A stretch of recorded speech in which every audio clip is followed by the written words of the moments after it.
کہ جی جیو فین سے میں آپ زمان پاک میں اس وقت وہاں تھی، پتا چلا کہ آپ اس ایریا میں تھے، تو یہ کون سا کوئی جرم ہے؟ دیکھیں ابھی بھی مجھے پتا ہے کہ میری سپیریئر جوڈیشری بہت پریشر میں ہے، مجھے پتا ہے کہ ججز کو بھی فون کالز آ رہی ہیں، نامعلوم فون کال کہ ہم یہ کر دیں گے، تمہاری یہ فائل ہے، ہم تمہیں یہ کر دیں گے، تمہاری بچوں کے پہ پہنچ جاتے ہیں۔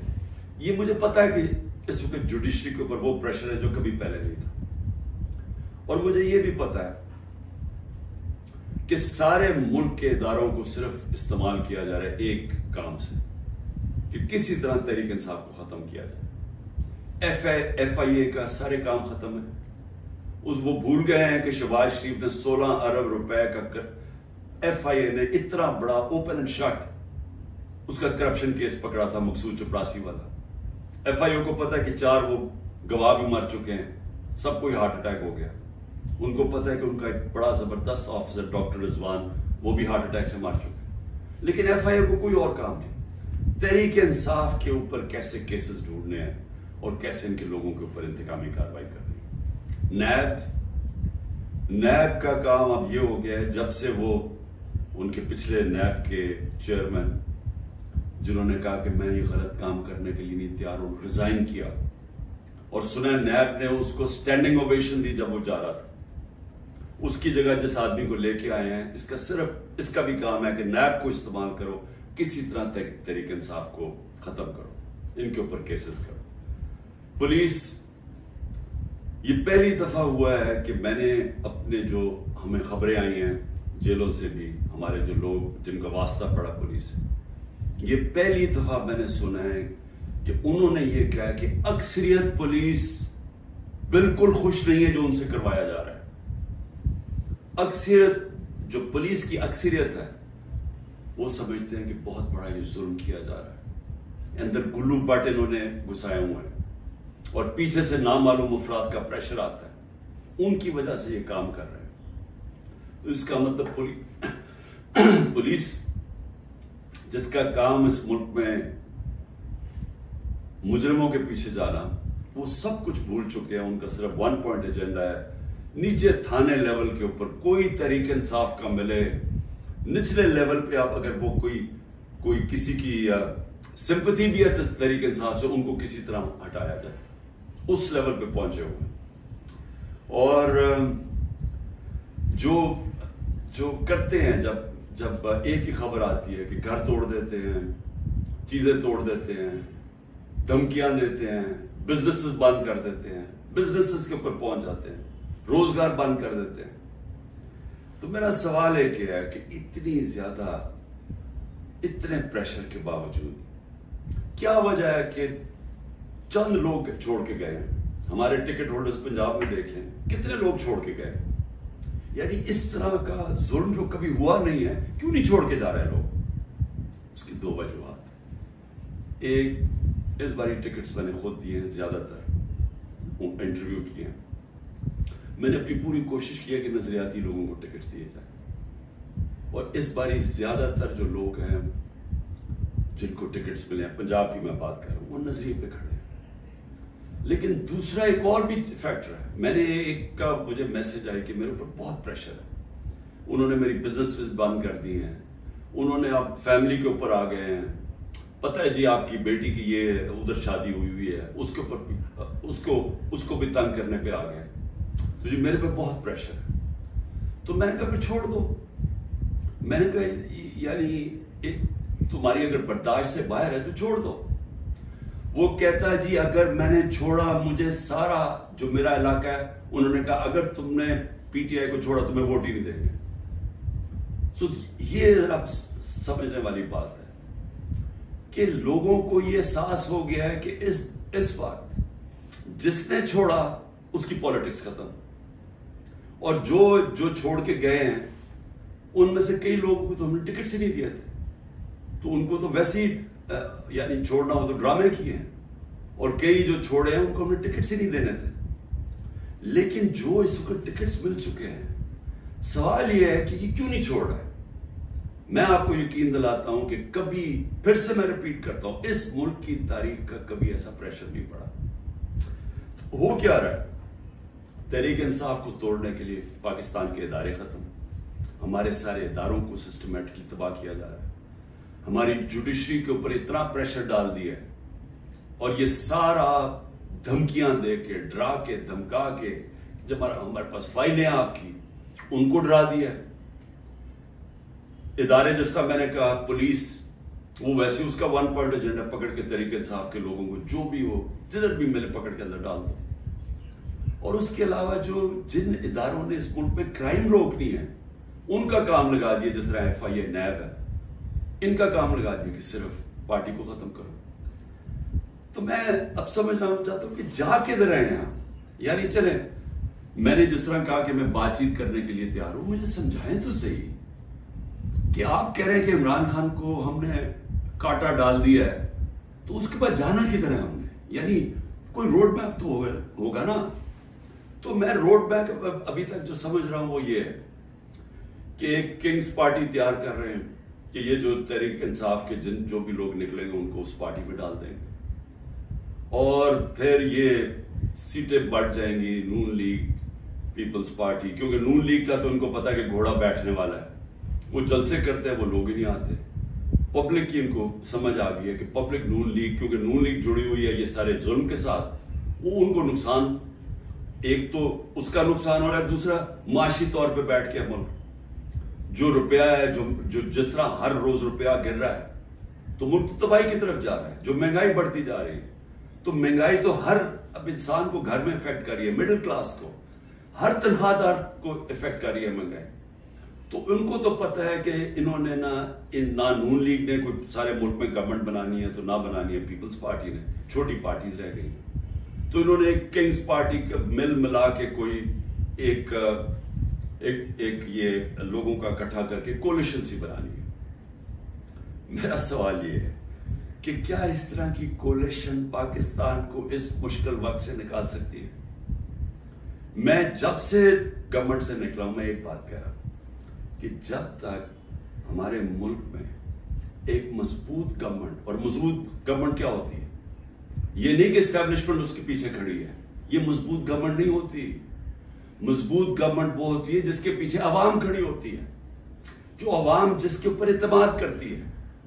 یہ لوگوں کو اکٹھا کر کے اور اسٹیبلشمنٹ پیچھے کھڑی ہو جائے، اور کسی کا خیال ہے کہ جو آج پاکستان کو مسئلے مسائل آ گئے ہیں ہم اس میں سے نکل جائیں گے، کوئی اس خوش فہمی میں نہ رہے، کیونکہ یہ صرف ایک پبلک مینڈیٹ سے جو گورنمنٹ آئے گی وہ بڑے فیصلے کرے گی، وہ اس ملک میں اصلاحات کرے گی، وہ اس ملک میں قانون کی حکمرانی قائم کرے گی، اس کے بغیر پاکستان سروائیو ہی نہیں کرتا۔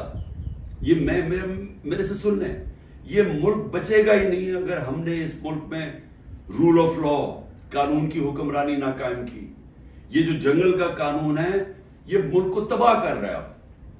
کوئی اس وقت لوگوں کی امید ختم ہو گئی ہے پاکستان سے، لوگ چھوڑ کے جا رہے ہیں۔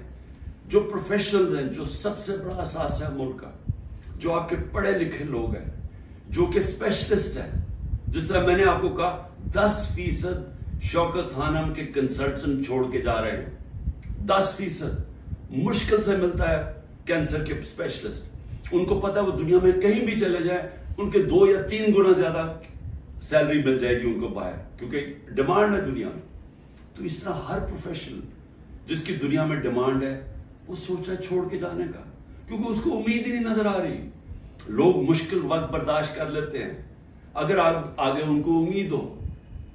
لوگ مشکل وقت برداشت کر رہے تھے، کرونا کے بعد ایک مشکل وقت آیا ہوا تھا، لیکن لوگوں کو نظر آ رہا تھا کہ ٹھیک ہے حالات بہتر ہو رہے ہیں، معیشت اوپر جا رہی ہے، ادارے فنکشن کرنے شروع کر دیے ہیں، کوئی انٹرفیئرنس نہیں ہے۔ عمران خان نے کبھی کسی جوڈیشری کے اندر انٹرفیئر نہیں کیا، نیب کو اس نے نہیں کہا کہ فلانے آدمی کے اوپر کاروائی کرو، کسی FIA کو۔ میرا جو میں نے ثناء اللہ ہے وہ IG میرے خیال میں ابھی پتہ نہیں کدھر پوسٹڈ ہیں، IG تھے، ایک دفعہ کہو کہ میں نے کبھی کسی کے خلاف انتقامی کاروائی کا کہا ہے۔ ہمارے سارے 95% کیسز پرانے تھے۔ یہ بولتے ہیں نون لیگ والے کہ جی اب ہم نے بھی بڑا سفر کیا ہے، اب آپ کریں۔ آپ کے 95% آپ کے اپنے دور میں بنائے گئے تھے کیسز، اسحاق ڈار آپ کے دور میں بھاگا تھا، نواز شریف کے بیٹے آپ کے دور میں بھاگے تھے، نواز شریف کی کنوکشن پینما میں آپ کے دور میں ہوئی تھی، مریم کی اور نواز شریف کی. تو یہ ہمیں نہ کہیں، یہ سارے کیسز پرانے آ رہے تھے. آپ میرے سے NRO مانگ رہے تھے، آپ میرے سے یہ کہہ رہے تھے کہ ہم نے چوری کیا، ہم کوئی خاص مخلوق کے الگ، ہمیں معاف کر دیں. ہم نے صرف ہمارے دور میں شہباز شریف کے کیس بنا تھا، مقصود چپڑاسی والا 16 ارب اور 8 ارب جو اس نے منی لانڈرنگ کی تھی کہ باہر سے پاپڑ والا اور ان کے نام پہ اور چینی والا کے نام پہ انہوں نے فراڈنٹ پیسے بلوائے تھے. اس کے علاوہ ہمارے کوئی کیس نہیں تھے، ہم آن گوئنگ کیسز تھے، اور ہم نے کبھی کسی سے ظلم نہیں کیا، ہم نے کبھی عورتوں کو نہیں اٹھایا، ہم نے کبھی گھروں کے اندر نہیں گھس کے دروازے توڑ کے اور ساری گھر تباہ کیا، ہم نے کبھی لوگوں کو، کارکنوں کو اس طرح کے جیلوں میں نہیں ڈالا، کسی پر تشدد نہیں کیا. پوچھیں کسی سے، ایک آدمی بتایا کہ ہم نے تشدد کیا. مریم نے جا کے اٹیک کر دیا نیب آفس کو، پتھر مارے انہوں نے. بتائیں کتنے لوگوں کو اپنے اینٹی ٹیررزم کورٹ پہ پکڑا. یہ کیا مریم کے اوپر کوئی کیس ہوئے؟ تو یہ ہمیں نہ کہو کہ جناب آپ کے اوپر یہ گزری. یہ کبھی کسی پارٹی کی تاریخ میں پاکستان میں نہیں گزری. یہ پارٹی کو کبھی ختم کرنے کی کوشش ہے، جو پوری طرح سارے اسٹیٹ کے ادارے لگے ہوئے ہیں اس پارٹی کو ختم کرنے کے لیے. لیکن پارٹی ایسے ختم نہیں ہوتی، کیونکہ پارٹی لوگوں کے دلوں میں چلی جاتی ہے، اس کا آپ کچھ کر ہی نہیں سکتے. جو مرضی آپ کریں گے، لوگوں کے جب فیصلہ کر لیتی ہے عوام، تو یہ جو ٹکٹ ہولڈرز ہیں ہمارے سارے، ان سے پوچھیں، جب ان سے انٹرویو کریں، جب آپ ان کو تنگ کر رہے ہیں تو پوچھیں تو صحیح کہ اتنا آپ کے اوپر پریشر ہے، کیوں نہیں چھوڑ رہے. ان میں سے کہیں گے کہ ہم نظریاتی طور پہ اس کے ساتھ ہیں، ہم کسی اور پارٹی پہ نہیں جائیں گے. ساتھ یہ بھی آپ کو کہیں گے کہ ہمیں کوئی ہمارے حلقے میں ووٹ نہیں ڈالے گا، ہماری سیاست ختم ہو جائے گی. ابھی جو پہلے ہوا تھا 16 جولائی کو جو بائی الیکشنز ہوئے تھے، وہ لوٹے سب اڑ گئے تھے، لوگوں نے ان کے خلاف ووٹ دی تھی. اور اب اس سے بھی زیادہ برے حالات ہیں، کیونکہ لوگوں کو غصہ ہے جو ہو رہا ہے. اس وقت عوام غصے میں ہے، لیکن گھبرائی ہوئی ہے، کیونکہ کبھی اس طرح کا کریک ڈاؤن دیکھا ہی نہیں ہے. تو میرا آخر میں اپنی عوام کو پیغام ہے، کیونکہ مجھے پتہ ہے بڑا مشکل ہے، اور آپ گھبرائے ہوئے ہیں، آپ میں خوف پیدا کیا گیا. یہ جو باہر نکل کے کوئی تحریک انصاف کا نام سنتا اس کو جیل میں ڈال دیتے. لیکن بھئی آپ اپنی قوم سے یہ کہتے ہیں کہ میں آپ کے سامنے بیٹھا ہوں، اگر کسی کو سب سے زیادہ خطرہ ہے وہ مجھے خطرہ ہے، جان کو تو میری خطرہ ہے. انہوں نے یہ کیا، دو میرے اوپر اٹیک، قتل کرنے کے واردات ہو چکی ہیں. مجھے پوری طرح پتا ہے کہ ایک دفعہ یہ اور کریں گے، کیونکہ ان کو ڈر یہ ہے کہ جیل میں بھی عمران خان بڑا مشکل رہے گا ان کے لیے، تو ایک اور حملہ ہوگا. میں تیار ہوں. انہوں نے میری جو کرنل عاصم میری سیکیورٹی کے ہیڈ تھے اس کو اغوا کر لیا، وہ غائب ہو گیا. جس نے میری سیکیورٹی کا دھیان رکھ رہے تھے وہ 3-4 دن سے وہ غائب ہے، اس کو بھی اٹھا لیا. جو گاڑیاں تھی میری سیکیورٹی کی، وہ گاڑیوں کو انہوں نے اندر امپاؤنڈ کر دیا، اور ان سے پوچھے عدالت تو کہتی جو ہمیں پتہ ہی نہیں کدھر گئی. تو سب سے زیادہ تو خطرہ مجھے ہے. کیا آپ کو لگ رہا ہے کہ میں پیچھے ہٹوں گا؟ میں کیوں نہیں پیچھے ہٹوں گا؟ کیونکہ میرے سامنے 2 راستے ہیں. ایک ہے یہ خوف کی فضا بنا کے ہمیں غلام بنا رہے ہیں، صرف مقصد یہ ہے کہ ہم بھیڑ بکریوں کی طرح یہ طاقت کی حکمرانی مان لیں. یہ سب نے کیا ہے. یہ فرعون یہ کرتا تھا، خوف اتنا پھیلا کے لوگوں کو غلام بنایا ہوا تھا. یہ یزید نے کیا تھا، کوفہ کے لوگوں کے اوپر اتنا اس کا خوف تھا اس کے ظلم کا کہ انہوں نے حضرت امام حسین کی مدد نہیں کی. اسلام کا سب سے بڑا جو تکلیف تھے ہر مسلمان کے لیے وہ واقعہ ثانیہ ہونے دیا. ہر دنیا کی تاریخ کا یزید یا ڈکٹیٹر وہ ہمیشہ خوف کے ذریعے لوگوں کو کنٹرول کرتا ہے، انسانوں کو کنٹرول کرتا ہے. اور دوسرا راستہ، ایک تو یہ راستہ ہے کہ میں بھی خوف زدہ ہو جاؤں اور میں ان کے ساتھ میں مان جاؤں، جی ٹھیک ہے سر، یہ جو آپ چاہتے ہیں، ہم آپ کے غلام ہیں. میں نے تو کبھی کسی کو غلامی کی نہیں ہے. میں تو لا الہ الا اللہ میں ماننے والا آدمی ہوں جس نے مجھے آزاد کیا ہوا ہے. میں تو ایک آزاد انسان ہوں. میرے لیے تو غلامی سے بہتر موت ہے. میں آج اپنی قوم کو یہ کہنا چاہتا ہوں کہ دیکھیں اللہ نے جب آپ ہیں محمد مصطفیٰ محمد صلی اللہ علیہ وسلم کے امتی، جب انہوں نے آپ کو لا الہ الا اللہ کا کلمہ پڑھایا تھا تو انہوں نے آپ کو آزاد کیا تھا. کس چیز سے آزاد کیا تھا؟ سب سے بڑی آزادی ہوتی ہے انسان کی غلامی سے. یہ جو فرعون کی غلامی تھی، یہ ساری جو قرآن کے اندر نمرود، فرعون، ان کا کیا بتایا ہوا ہے؟ انسانوں کو غلام بنانے تھے. نبی صلی اللہ علیہ وسلم نے مدینہ میں انسانوں کو آزاد کیا تھا. اور ایک کہ سوائے اللہ کے کوئی خدا نہیں، آپ کو کسی کے سامنے نہیں جھکنا. دوسرا، جو 3 سب سے بڑے خوف ہیں انسان میں، ان سے آزاد کیا تھا. اس سے اللہ نے آپ کو آزاد کیا ہوا ہے. موت، اللہ نے کہا یہ میرے ہاتھ میں یہ جو 2 دفعہ بچا ہوں، یہ مجھے اللہ نے بچایا ہے. نہیں تو انہوں نے تو پوری تیاری کی ہوئی تھی مارنے کی. یہ میں آپ کے سامنے ہوں، اور میں جب گھر سے نکلتا ہوں مجھے نہیں پتا کہ اللہ نے کیا فیصلہ کیا ہوا کہ ان کے ہاتھ میں اس نے میری جان لینی ہے نہیں، لیکن میں تیار ہوں اس کے لیے، کیونکہ اس کا وعدہ ہے قرآن میں کہ جب اس نے فیصلہ کر لیا وہ پھر چاہے آپ بھاگ نہیں سکتے موت سے. تو انسان آزاد ہو جاتا ہے اس خوف سے. میں آزاد ہوں. دوسرا، ذلت. یہ جو عورتوں کے اوپر کر رہے ہیں، گھروں کے اندر عورتوں کو چادر 4 دیواری کا نہ سوچنا، اور جو عورتوں کو جیلوں میں ڈالا ہوا ہے اور ڈرے ہوئے ہیں کہ وہ جب نکلیں گی تو وہ کس طرح کی باتیں بتائیں گی، اس لیے ان کو اندر رکھا ہوا ہے. اور 2 بیچاری عورتوں کو لے کے شاپر ان کے سر پر ڈالے ہوئے. یعنی ایسی توہین میں نے کبھی نہیں سوچا تھا کہ اس معاشرے میں ہوگی. لیکن یہ کیوں کر رہے ہیں؟ عورتوں کو ڈرا رہے ہیں کہ آپ پولیٹکس میں نہ آئیں. عورتوں جو 50% آبادی ہے، اس کو جان کے اتنا خوف زدہ کر رہے ہیں ان کے آدمیوں کو کہ ان کو بس گھر میں بٹھا دیں.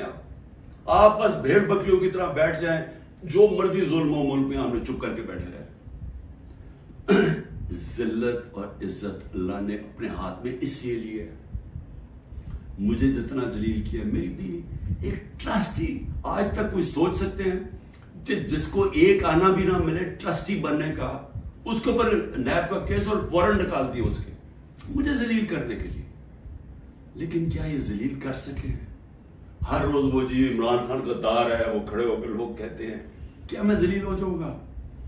لوگ 50 سال سے مجھے جانتے ہیں، کیا وہ مان رہے ہیں کہ عمران خان غدار ہے؟ کیونکہ ذلت اللہ نے انسان کے ہاتھ میں نہیں رکھی. آپ سب کو اس پہ اعتماد ہونا چاہیے. اپنے اعمال سے انسان اپنے آپ کو ذلیل کرتا ہے. اللہ کبھی اس آدمی کو ذلیل نہیں ہونے دیتا جس کو دوسرا آدمی بدنیتی سے دوسرے انسان ذلیل کرے. یہ دنیا کی تاریخ ہے. نہیں تو ہر طاقتور آدمی عزت دار ہوتا اور ہر بیچارہ کمزور ذلیل ہوتا. اور تیسری چیز، رزق. مجھے یہ اعتماد ہے کہ میرا جو بھی ہے وہ اللہ نے دینا. محنت میں کروں، ہاں محنت میں پوری کرتا ہوں، لیکن رزق اللہ دیتا ہے. تو یہ جو گھر توڑ رہے ہیں، لوگوں کے ڈرا رہے ہیں، دھمکا رہے ہیں، اس کا مقصد ہے کیا؟ کہ لوگوں کی رزق کے اوپر جا رہے ہیں نا. لیکن اللہ نے تو کہا ہوا یہ میرے ہاتھ میں ہے. تو یہ جب آپ کو ان 3 چیزوں کے اوپر ایمان ہو جائے گا کہ قرآن میں واضح لکھا ہوا ہے، یہ آپ کو آزاد کر دیں گے خوف سے. یہ جو خوف کے ذریعے غلام بنایا جاتا ہے، اللہ نے یہ 3 چیز اپنے ہاتھ میں اس لیے رکھی ہیں کہ انسان کی غلامی نہ کرے. کیونکہ آزادی کو سب سے زیادہ اہمیت ہے. اپنی آزادی کے لیے جو مرتا ہے اس کو شہید کا رتبہ دیا ہوا ہے. جہاد ہے وہ. اور شہید پیغمبروں کے بعد رتبہ آتا ہے شہید کا، جو اپنی آزادی کے لیے کھڑا ہوتا ہے. یہ ہم اپنی آزادی کے لیے کھڑے ہیں. یہ ہے ایک طرف ہے ان کی انسانوں کی غلامی، یہ جو ظلم کے ذریعے کر رہے ہیں، اور دوسری طرف ہے انسانوں کی آزادی اور ایک عروج اور پرواز اوپر. اور وہ پاکستان جو بننا چاہیے تھا، جو چھوٹے سے قبضہ گروپ نے ہمارا ملک نہیں بننے دیا. اس لیے میں آج آپ سب کو کہنا چاہتا ہوں، مشکل وقت ہے، آزادی کے لیے قربانیاں دینی پڑتی ہیں.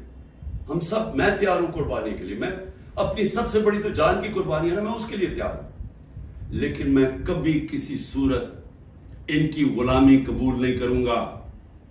اور میں چاہتا ہوں میری قوم آپ بھی تیار ہو جائے. 20-15 ہزار لوگوں کو جیل میں ڈالا ہے نا. ہم 23 کروڑ لوگ ہیں. کیا 15,000 کو سامنے رکھتے ہوئے 23 کروڑ لوگوں کو غلام بناتے ہیں انہوں نے؟ تو آپ نے کسی صورت یاد رکھیں یہ اب 2 رائے ہیں. ہم نے اگر اپنے اس وقت اس خوف کے سامنے جھک گئے جو یہ کوشش کر رہے ہیں، یاد رکھیں آپ کی آنے والی نسلیں آپ کو معاف نہیں کریں گی، کیونکہ اس ملک کا پھر کوئی مستقبل نہیں ہوگا.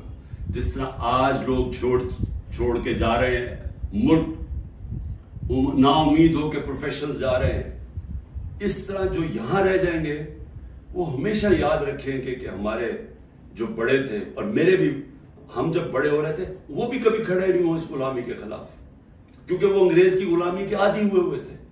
تو انگریز آزادی تو ملی نہیں صحیح طور پہ، ہر وقت طاقت کی غلامی کی ہے یہاں اس ملک میں. یہ ہے وہ وقت ہم اپنی حقیقی آزادی کے لیے جدوجہد کریں. کبھی آپ نے اس سے پیچھے نہیں ہٹنا.